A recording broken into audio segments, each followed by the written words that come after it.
Endless Talk. Ngobrol tak berujung sepuasnya. Oke, Assalamualaikum warahmatullahi wabarakatuh, Sobat Cendekia dimanapun Anda berada. Jumpa lagi bersama saya Rinasa dalam podcast Endless Talk. Nah, kali ini kita kedatangan tamu yaitu Angga Adi Surya Putra ya. Alhamdulillah saya masih bisa hafal namanya lengkapnya. Nah, Mas Angga atau Bro Angga nih, apa kabar nih? Kita jumpa melalui online podcast di podcast Endless Talk ini. Mudah-mudahan dalam kondisi yang baik ya. Alhamdulillah baik, Om Rinasa. Ya. Beliau ini satu angkatan dulu ketika saya kuliah S1 di program studi Pendidikan Teknik Otomotif UNY ya, di satu kelas juga ya.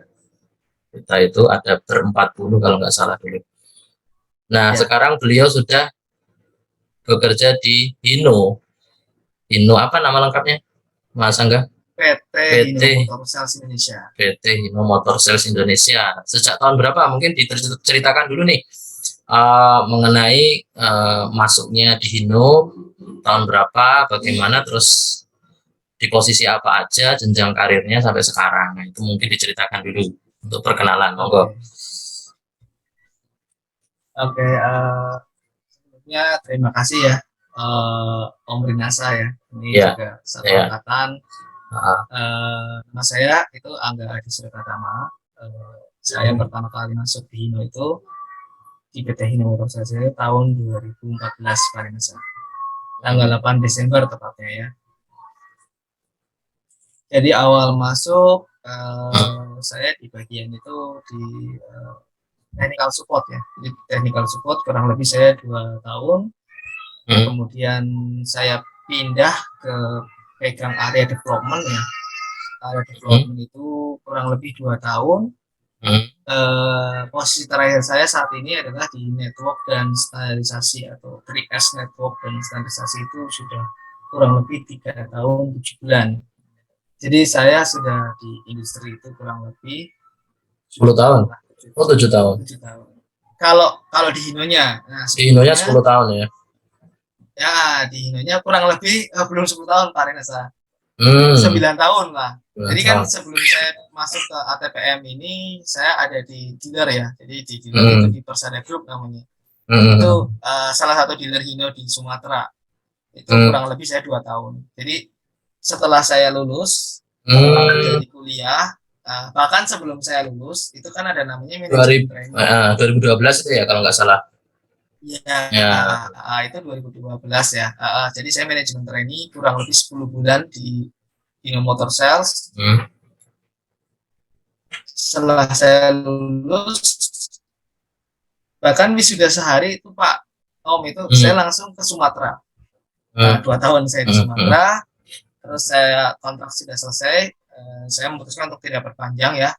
Terus akhirnya saya dipanggil kembali lah ke Hino Motor Sales di Tangerang gitu, sampai sekarang. Kurang lebih begitu Pak. Kalau posisinya itu apa ya? Tadi kan posisinya itu sebagai apa ya sekarang ini? Sekarang saya posisinya section head Pak. Section head area ya. Ya berarti udah cukup tinggi ya. Yang tinggi langit sih Pak, kalau saya biasa aja Pak. Ya, maksudnya teman-teman angkatan dulu kuliah 2009 itu ya sudah posisinya udah lumayan lah kalau di industri ya ternyata. Oke. Mengenai iya, mengenai pekerjaan dari Bro Angga ini itu sebenarnya apa sih yang dilakukan atau job desk utamanya itu apa itu? Nah itu mungkin Sobat Cendekia, kalau saya nyebutnya para viewer saya itu Sobat Cendekia, jadi mungkin Sobat Cendekia ini bertanya-tanya sebenarnya apa yang dilakukan di divisinya Pak Angga ini, apa pekerjaannya? Jadi kalau divisinya, nama divisi saya itu saat ini ya itu namanya Training and Network Development. Nah untuk departemennya adalah network dan standarisasi. Nah, untuk skup kerjanya apa aja sih? Nah, bagi Sobat Cendekia ya, ini mungkin tanya-tanya itu, network itu apa sih? Bagian IT kah? Gitu kan, Jika nanti teman-teman semua ya sobat cendekia mungkin akan berkarir di dunia industri, networking dan standarisasi itu ternyata bagian dari development atau pengembangan. Jadi network itu adalah pengembangan jaringan outlet atau jaringan dealership ya, mulai dari Aceh hingga Papua. Nah, pekerjaan saya di networking itu ngapain aja? Pertama adalah kita melakukan analisa ya. Jadi network standarisasi itu kita melakukan analisa wilayah-wilayah potensial untuk melakukan ekspansi outlet. Itu yang pertama.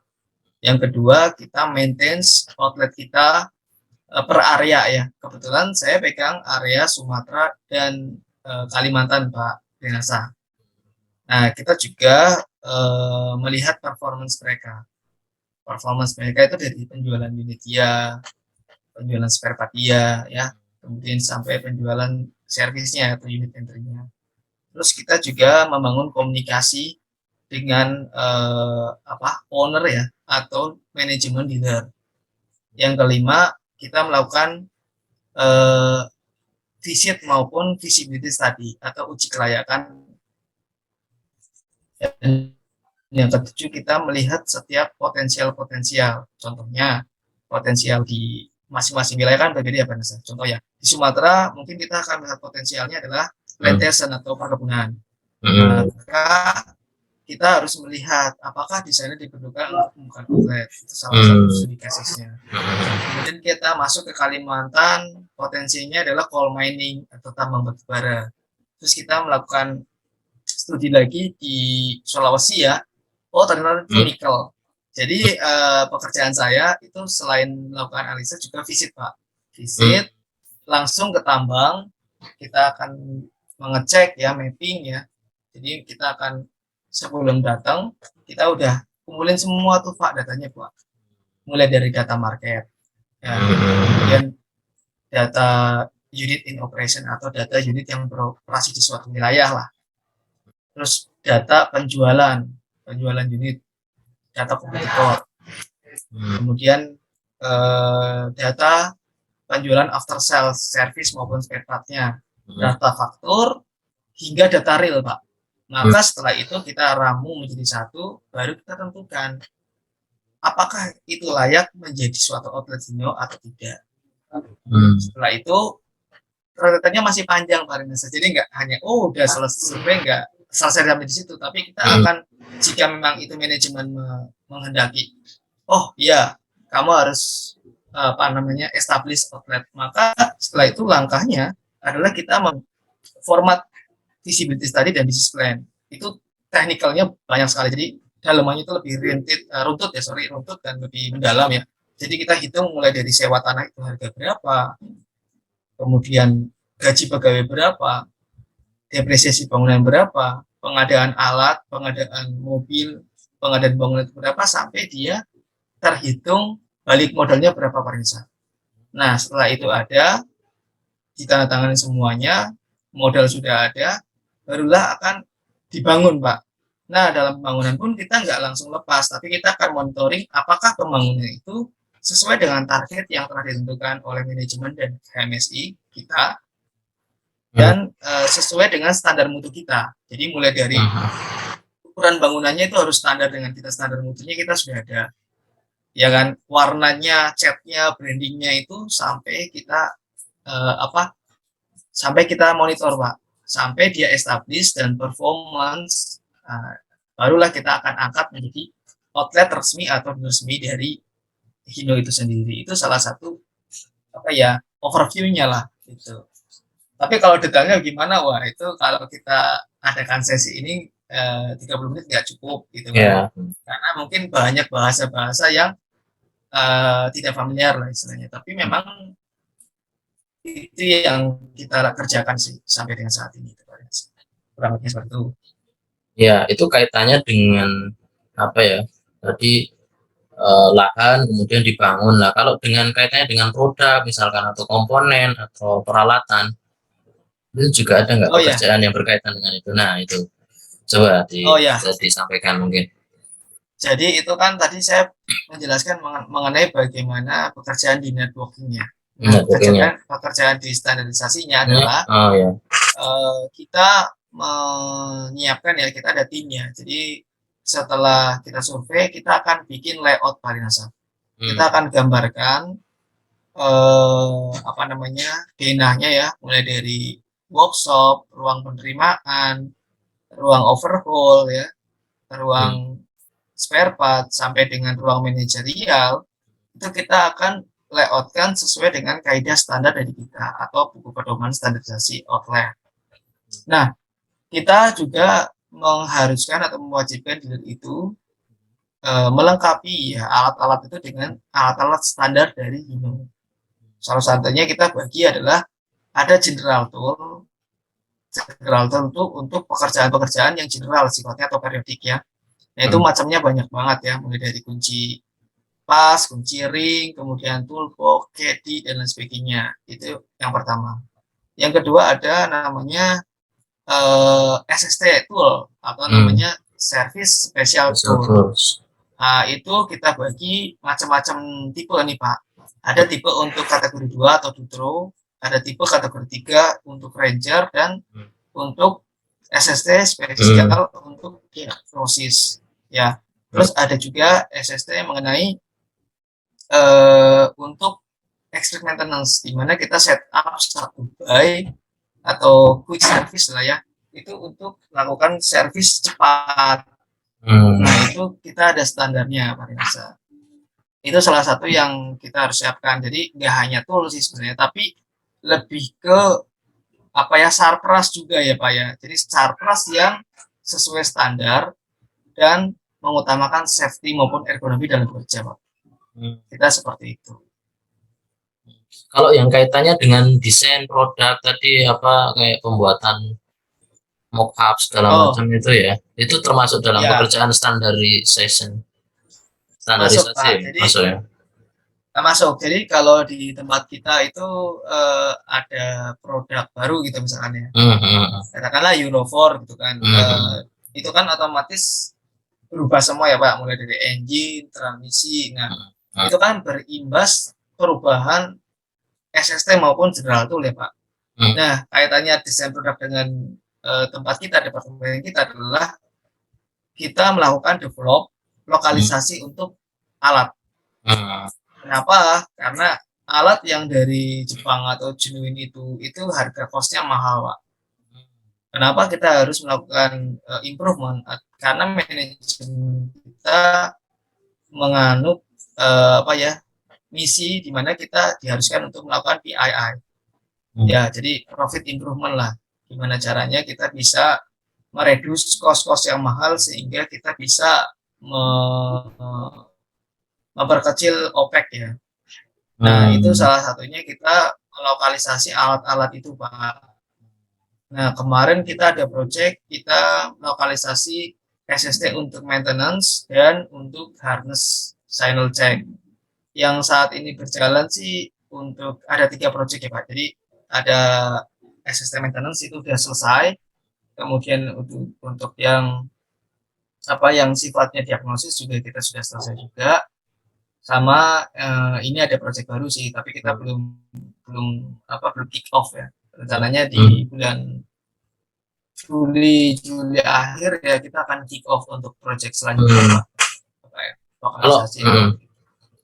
Lokalisasi alat itu sebenarnya hanya meniru sama persis dari yang ada di Jepang atau dilakukan dimodifikasi supaya ini tuh lebih baik atau bagaimana itu Pak?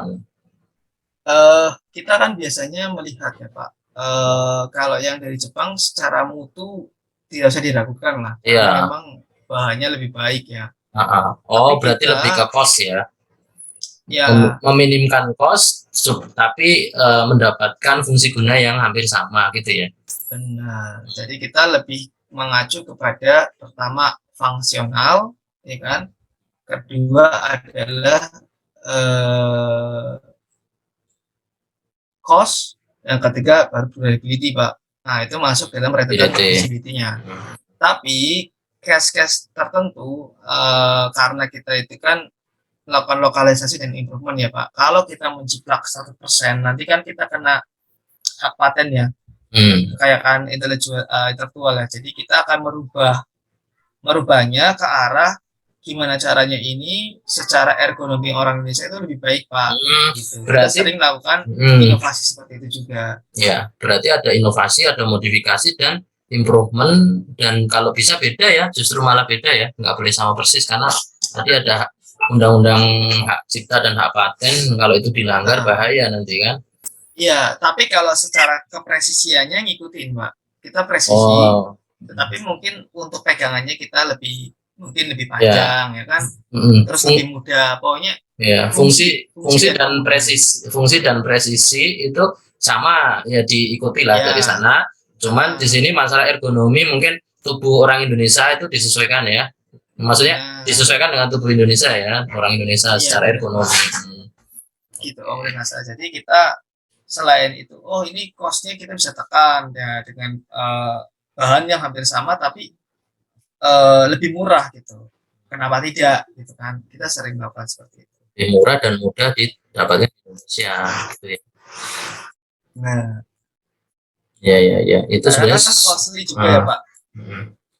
Itu sebenarnya ya bagian atau ranah bagiannya, bagian atau rangkaiannya dari desain produk, ilmu dari desain produk. Nah, kebetulan salah satunya di kami di teknologi rekayasa otomotif itu sekarang kan stratanya jadi naik ya, dari D3 berubah jadi D4. Dulunya teknologi mesin yang D3, sekarang jadi D4 atau sarjana terapan. Nah, di situ ada mata kuliahnya kita masukkan dalam kurikulum, yaitu desain produk, R&D new model, kemudian ada manajemen mutu. Nah, sepertinya Pak Angga ini arahnya ke sana ya, manajemen mutu juga kaitannya dengan standardization tadi ya, standarisasi kan arahnya ke manajemen mutu, bagaimana membuat yang sesuai standar tadi. Nah, ini sobat cendekia semua, nah pakar industri atau praktisi industri seperti inilah yang bisa kita pelajari atau cari pengalamannya dari mereka ini. Penting sekali, tidak hanya dari perkuliahan dari dosen saja. Itu pentingnya link and match dengan industri. Nah, kaitannya dengan pekerjaannya Mas Angga tadi ya, berarti dinamis sekali ya di pekerjaannya ya. Tidak hanya mengerjakan satu hal aja, ternyata banyak sekali yang dikerjakan ya. Kadang keluar, ya kadang di dalam. Visit ya kalau keluar ya. Ya, jadi memang di tempat saya itu di departemen organisasi itu kan kita dituntut untuk terutama ketika ini ya, ketika COVID-19. Nah, itu manajemen itu mempunyai policy di mana kita kan tidak boleh visit ya. Nah, dengan pekerjaan kita kan sebelum itu kan visit ya Pak, yang namanya cek fasilitas ya kan, kita harus muterin kan Pak. Jadi kita dulu sebelum itu ada namanya audit ya.